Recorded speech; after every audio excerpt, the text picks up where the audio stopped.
the Lone Ranger.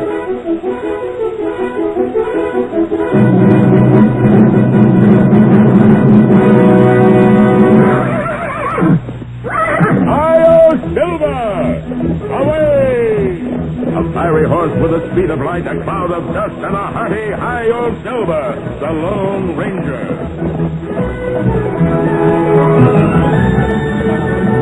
With his fearless Indian friend Tonto, the daring and resourceful masked rider of the plains, led the fight for law and order in the early West.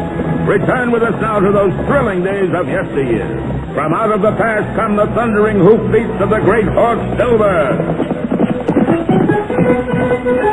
The Lone Ranger rides again. Hi-Yo Silver! Away!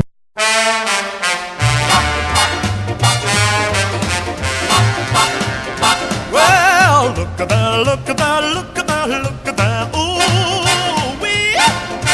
Look at that, look at that, look at that. Ooh-wee!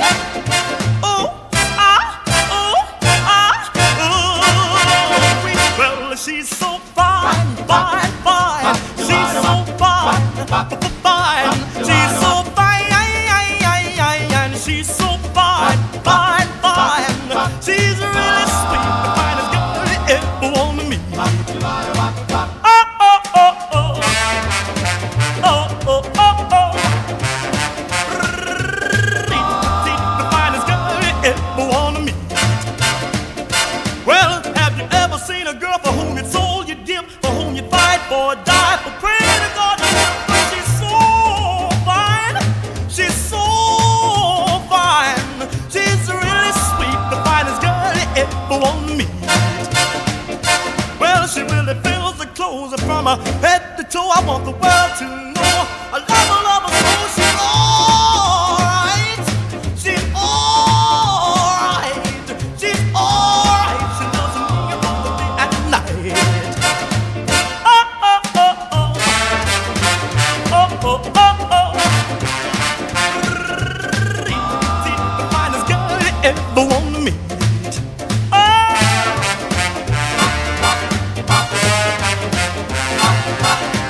Well, she's like honey from a bee, like peaches from a tree. I love her, need her. She means so much to me. She's alright. She's got what it takes. She's got what it takes, and with me she'll really race. Well, now she's my cutie, my tutti frutti, my heart, my love, my bathing beauty. She's alright. She's got just what it takes. She's got what it takes, and with me she'll really race. Oh, oh, oh. Oh, oh, oh, oh. The finest girl you ever want to meet. The finest girl you ever want to meet. The finest girl you ever want to meet. Patty Pearce, and I enjoyed the friends, and I had fun doing different things. And after graduation, what did you do? After graduation, I got out, and maybe about a year or so, I worked at Stanford Hospital, housekeeping department. Okay. And then my feet couldn't held up for it. I had a few operations in that, which worked out great. And so I left that job, then I didn't work for a while, then... How'd you meet your husband? Blind date. Okay. It was a blind date. I knew another friend. Before I was married, we were going to a singles group that we belonged to. Okay. And he got me hooked up with my husband. Uh-huh. And you've been married quite a while. And I've been married 45 years. And you live down in the San Jose area? Mount View area. Okay. No kids? No kids. Okay. Okay. Wonderful. And now, did you have any friends you can think of back in high school that you're wondering about? Well, I had some friends, but I don't think they were this in this class. Okay. Area, yeah.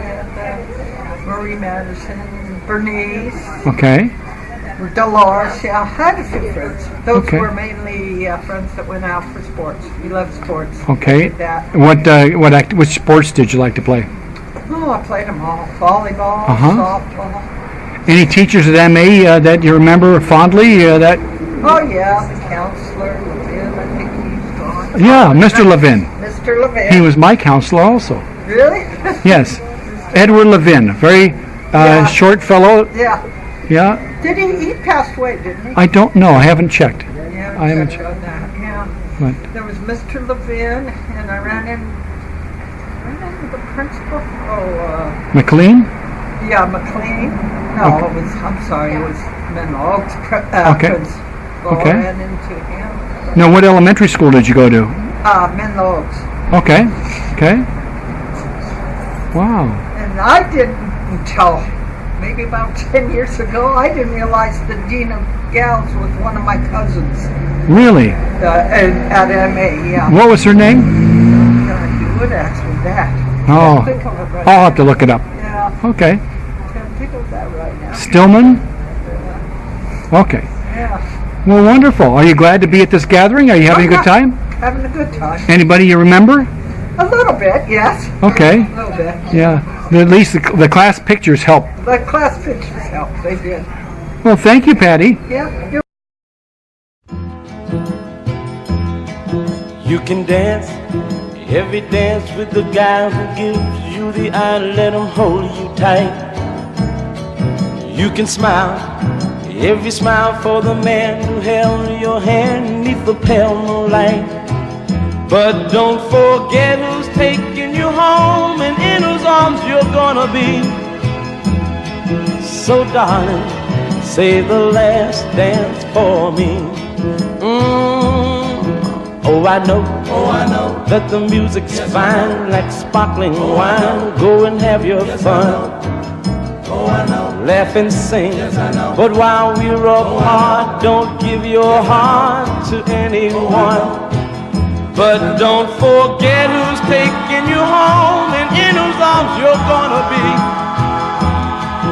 So darling, say the last dance for me. Baby, don't you know I love you so? Can't you feel it when we touch?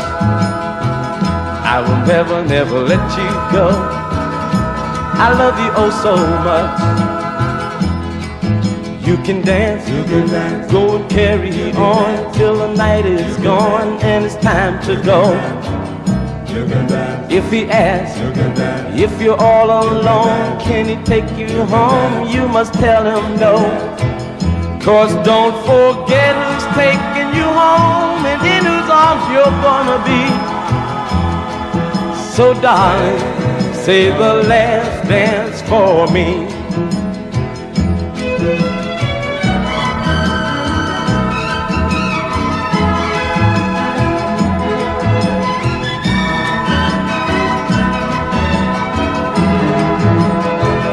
Cause don't forget who's taking you home and in whose arms you're gonna be. So darling, say the last dance for me. Say the last dance for me.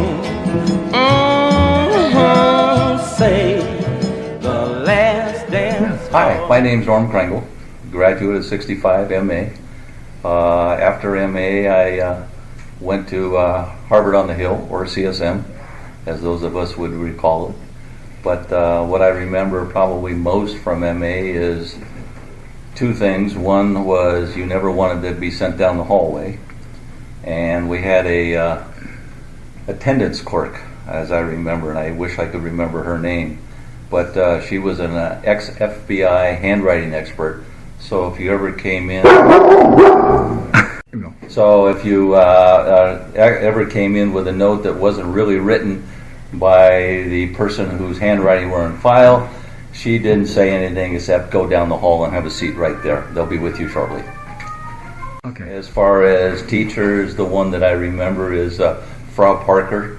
And Frau Parker and myself decided that it was best that we part ways right before the first quarter grading. Unfortunately, I never continued in German, but I understand that it was kind of interesting for those who were there. After CSM, I went into the service, spent 3.5 years in the Army, 1.5 years in Vietnam. You were promoted quite quickly, weren't you? Yeah, I did very well in the Signal Corps. That's what I went into, the Signal Corps. And I graduated second in my class, and after 5 months was promoted to E5. So I went to Vietnam with the E5, and by the time I left the Army, I was E5 over 3, which gives you a lot different, shall we say, perks. Makes it a lot different. Your pay goes up big time. We spent some time, went back to Georgia, Fort Gordon, Georgia, which is home of the Signal Corps. I got married in '69, and in '69, early '70, we were back in Fort Gordon when the Augusta riots happened. So we lived through that, which was kind of interesting. And then, meanwhile, I was still working, or shall we say, on leave from United Airlines, because I'd started there before I went into the service, and I got a 3-year deferment for the service. I came back from the Army, continued working with United until, I quit United after 33 years. So it was 90, right around 1990. During that period of time, I was also fortunate to work for them and spend 4 months in Singapore, 1.5 years in Italy, where I ran a project where we converted DC-10s to cargo airliners. And after United, I left and did some contracting jobs with other facilities, and then wound up working for Polar Air Cargo. And Polar Air Cargo was, at that time, they took over the old Flying Tiger logo. So if anybody remembers the big T, which used to taxi in behind the hangars up at United or see them into San Francisco, that was Polar Air Cargo. They just took the T off and made it a P. I really had a great job with them. That was probably the best job I ever had, was working for Polar. I was the director of quality and the chief inspector for the airline. I really enjoyed it because my job, I was the go-between between the airline and the FAA. So if the FAA had any issues, they brought them to me, and then I did my best to resolve them. Sometimes yes, sometimes no. And I retired from that in '08, and we moved here to Tennessee. Franklin, Tennessee? Franklin, Tennessee in '08. Mm-hmm. Both our daughters live close by. One's in Brentwood, which is up the road about 10 miles, and the other one is in Bellevue, which is about 30 miles on the other side of Nashville. Two daughters? Two daughters, and we have 3 grandkids. Okay. One 12, one 11, and one 5. And right now, the biggest thing is taking care of this 1.5 acres. And you also learned a new skill, too, with your wife, quilting and... yeah. I went from working on 747s to repairing sewing machines. So I spend a couple days a week trying my best to fix sewing machines with a professional who's been doing it for over 35 years. He's a great teacher. It's fun, and it's very interesting to see how people can mess up a sewing machine and then try and fix them. When you were at the reunion, did you remember some of the people you saw there, or? I remembered some, because of what I was doing. I was working full-time, basically my junior and senior year. I was off campus and also taking other classes. I didn't really remember that many, but there were some that I do remember. Tell us about the class in Woodside and who started that course. My senior year, there was a class at Woodside was offered. It was an electronics class offered through Woodside High School in conjunction with Glencoe Electric. And at that time, my dad was the president of Glencoe Electric. And so you went up there and you learned all about electronics, and one of the things we did was we built an oscilloscope from scratch and a few other instruments. But you learned a lot about electronics, and I think that's what helped me through the service, my years with the service. You have a lovely home, you have a lovely wife, and you seem very content here. Well, it's a nice place. We're about 20 miles south of Nashville. Okay. We're in the town of Franklin, Tennessee. It's a great life. It's a lot different than California. You have to learn that there are certain things you can't do on a weekend. So you have to plan ahead when you first get here. But once you get used to that, it's great. Uh-huh. And the people are great. The weather is great. I mean, we have the seasons here. And once in a while we get a warning for a tornado coming through. The closest one, I think, has hit the touchdown, about 5 miles from here? About 5 miles. You have a safe place to retreat? Closet. We go into the closet. In the closet? Under the stairs. Under the stairs. We have a weather radio, as everybody in this area does. Sure. And the sirens go off, and you pay attention. Okay. No, it's still different. The earthquakes, I think I'd almost rather have an earthquake because you don't know what's coming. Yeah, yeah. You know, having lived through Loma Prieta, at that time I was working for United in Oakland. But we had to bail the water out of our house because we had a swimming pool where we lived in Santa Clara. It was actually shaking, wasn't it? Oh yeah, I mean we had a chandelier and it went this way, and that's when we decided, well, it's time to get out of the house. You don't miss those? No, not really. Okay. We were met with water thigh high from our pool coming into the house, and stood outside and watched it go in and come out, come in and come out. You're indirectly related to Suzanne Rich Davidovac. Oh yes, well, Suzanne's sister, Judy, is married to my brother, and they both live right outside Salt Lake in Centerville, Utah. Okay. So that's how I know Suzanne. Great. Yeah, we're going to see her on this. I'm going to see her on this trip. Yeah, I think you get to her about 3 days from now, give or take. Yeah, yeah.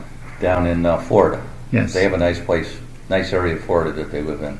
Look forward to Yeah, I it. can tell you, it's nice. They don't have, where they are, they probably miss all the hurricanes coming through. Yeah, they're on the West Coast. Yeah, and they're south enough. Well, they're close to where another classmate is moving, and he has a house now, Howard Cornelius. He has a big trimaran. Oh, Or wow. catamaran. I think. Cat. Yeah. Yeah. Yeah. So, Well, thank you and for... the one, I do remember is Lou Silva when I was in high school, because I got my pilot's license from Lou's dad's. He owned San Carlos Aviation at the time. This is back in early '65. And you said there's another classmate that was also trained, Steve Emmert? Emmert, yeah. I think he got his at the same time. Okay. But we both got our pilot's license from San Carlos Aviation, and we used to fly, because Steve had a place up at Lake Berryessa, and we'd fly up to Lake Berryessa and land out on the island. You have to make a flyby to get the cows out of the way, and then land on the illegal, quote unquote, landing strip out on the island. Interesting. Oh. Well, thank you for fun. hosting. I appreciate this Well, very thank much. you, and I just think that what you're doing is phenomenal. Well, you got You know, good. spending this, and that noise is coming from our security force. That's right.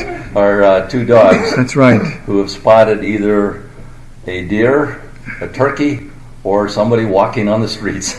Tell me about your sea scouting. I was with Ship 145 Okay. out of Redwood City. It was called the Challenger, and was there for many years. Started out as a rookie, shall we say, and wound up as a first class, an engineman, and going to all the regattas for probably 3 years, give or take. And you beat... Oh, we beat everybody in the Everybody. pulling boat. Our pulling boat was, we had Bob Gomes, who was close to your size that time. Yeah. And we had some other guys, which I think could qualify for linemen right now on any college football team. And the boat you were assigned to, where did that come from? It was one of the boats that was originally used to carry prisoners back and forth to Alcatraz. Mm-hmm. And subsequently after where it was called the Fury, that was our original ship. And I heard subsequently after I left that one went by the wayside, and they got the Warden Johnson, which was named after the warden of Alcatraz, and that carried all of the famous prisoners for many, many years until they closed Alcatraz down, back and forth from San Francisco out to Alcatraz.